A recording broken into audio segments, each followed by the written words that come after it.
Hi friends, ഇന്ന് Sunday ആയിട്ട് ഇന്ന് ചെയ്തൊരു വർക്ക് കാണിക്കാം. ഇതൊരു സോണി ടി വി ബ്രാവിയുടെ LCD സെറ്റാണ്. കിട്ടിയ കംപ്ലൈൻറ്റ് ഡീറ്റെയിൽസ് പറയാം. TV ഓൺ ചെയ്യുമ്പോൾ LED കത്തി നിൽക്കും, പക്ഷേ ഡിസ്പ്ലേ തെളിയില്ല, പിക്ചർ വരില്ല. അതായിരുന്നു കംപ്ലൈൻറ്റ്. കംപ്ലൈൻറ്റിൻ്റെ സ്വഭാവം നിങ്ങൾക്ക് വീഡിയോയിൽ കാണാൻ കഴിയുന്നതാണ്.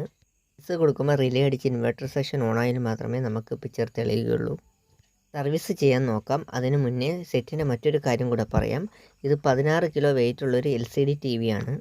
2009 ഇറക്കിയ സെറ്റാണ്. ഇതിൻ്റെ വില അന്ന് 27,000 രൂപ ഇന്ത്യൻ പ്രൈസുള്ളൊരു സെറ്റായിരുന്നു ഇത്. സെറ്റിൻ്റെയൊക്കെ ക്വാളിറ്റിയും കമ്പോണൻ്റ് ക്വാളിറ്റിയും ഒക്കെ പറഞ്ഞറിയിക്കാൻ പറ്റാത്ത ഒന്നാണ്. ഇപ്പോഴും നല്ല രീതിയിൽ ഓടുന്നുണ്ട് പലയിടങ്ങളിലും. സെറ്റ് ഞാൻ ഓപ്പൺ ചെയ്തിട്ടുണ്ട്. ഇനി നിങ്ങൾക്ക് സെറ്റിൻ്റെ പവർ സപ്ലൈയും മദർ ബോർഡും ഇൻവെർട്ടർ സെക്ഷനും പിന്നെ ബാക്കിയുള്ള ഡീറ്റെയിൽസും കാണാം. ഈ സെറ്റിൻ്റെ ബാക്ക് ലൈറ്റ് ട്യൂബാണ് വരുന്നത്. ആ ഒരു ഹീറ്റ് ആഗിരണം ചെയ്യാനാണ് ഇത്രയും മെറ്റൽ ഇതിൽ യൂസ് ചെയ്തിരിക്കുന്നത്. പവർ സപ്ലൈയിൽ കാണാൻ കഴിയുന്ന കപ്പാസിറ്ററുകളൊക്കെ ജപ്പാൻ ബ്രാൻഡിൻ്റെ നിച്ചിക്കോൺ, ജാമിക്കോൺ, റൂബിക്കോൺ എന്നീ ബ്രാൻഡുകളുടെ ആവാം. മെയിൻ ഫിൽറ്റർ ചിലത് പാനസോണിക്കിൻ്റെ വരാം. ട്യൂബ് കത്താൻ സഹായിക്കുന്ന ഇൻവെർട്ടർ സെക്ഷൻ. മദർ ബോർഡും വേറൊരു ലെവൽ തന്നെയാണ്. സെറ്റ് സർവീസ് ചെയ്യാൻ അഴിക്കുകയാണ്. എൻ്റെ എക്സ്പീരിയൻസിൽ ഇത് പവർ സപ്ലൈ ഫെയിലിയർ ആയിട്ടാണ് എനിക്ക് മനസ്സിലാക്കാൻ കഴിഞ്ഞത്. അതിൻ്റെ അടിസ്ഥാനത്തിൽ സെറ്റ് നമുക്ക് അഴിക്കാം.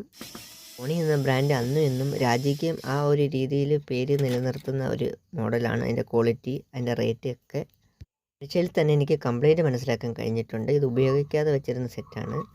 പഴക്കം കൊണ്ടുള്ള രീതിയിൽ കപ്പാസിറ്റർ കംപ്ലൈൻറ്റ് ഉണ്ടായിരുന്നു.